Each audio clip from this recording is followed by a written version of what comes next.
Chapter 48, Division of the Land.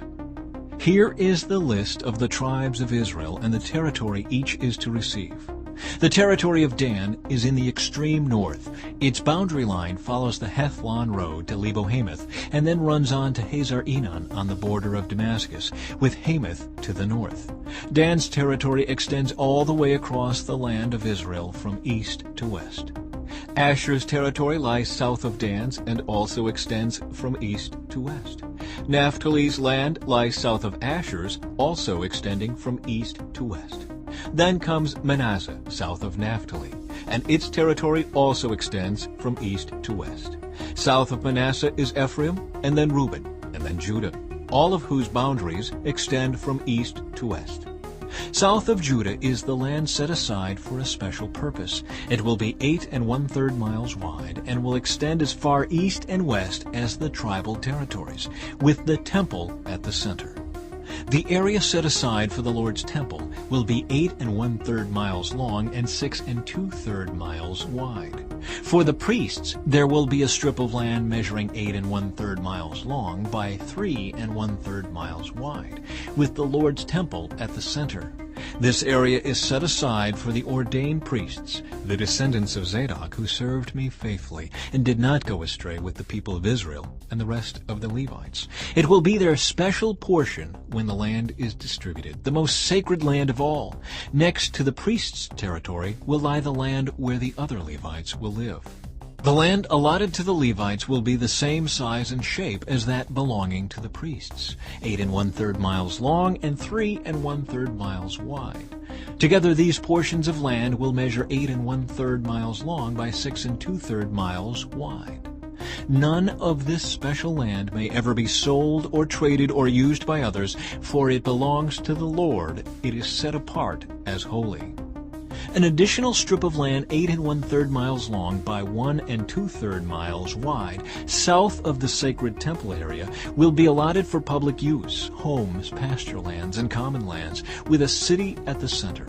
The city will measure 1.5 miles on each side, north, south, east, and west. Open lands will surround the city for 150 yards in every direction. Outside the city, there will be a farming area that stretches 3 1/3 miles to the east and 3 1/3 miles to the west along the border of the sacred area. This farmland will produce food for the people working in the city. Those who come from the various tribes to work in the city may farm it. This entire area, including the sacred lands and the city, is a square that measures 8 1/3 miles on each side. The areas that remain to the east and to the west of the sacred lands and the city will belong to the prince. Each of these areas will be 8 1/3 miles wide, extending in opposite directions to the eastern and western borders of Israel, with the sacred lands and the sanctuary of the temple in the center. So the prince's land will include everything between the territories allotted to Judah and Benjamin, except for the areas set aside for the sacred lands and the city. These are the territories allotted to the rest of the tribes. Benjamin's territory lies just south of the prince's lands, and it extends across the entire land of Israel from east to west. South of Benjamin's territory lies that of Simeon, also extending across the land from east to west.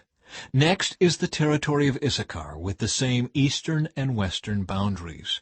Then comes the territory of Zebulun, which also extends across the land from east to west. The territory of Gad is just south of Zebulun, with the same borders to the east and west. The southern border of Gad runs from Tamar to the waters of Meribah at Kadesh, and then follows the brook of Egypt to the Mediterranean. These are the allotments that will be set aside for each tribe's exclusive possession. I, the sovereign Lord, have spoken. The gates of the city. These will be the exits to the city. On the north wall, which is 1.5 miles long, there will be 3 gates, each one named after a tribe of Israel. The first will be named for Reuben, the second for Judah, and the third for Levi. On the east wall, also 1.5 miles long, the gates will be named for Joseph, Benjamin, and Dan. The south wall, also 1.5 miles long, will have gates named for Simeon, Issachar, and Zebulun. And on the west wall, also 1.5 miles long. The gates will be named for Gad, Asher, and Naphtali. The distance around the entire city will be 6 miles, and from that day the name of the city will be, "The Lord is there."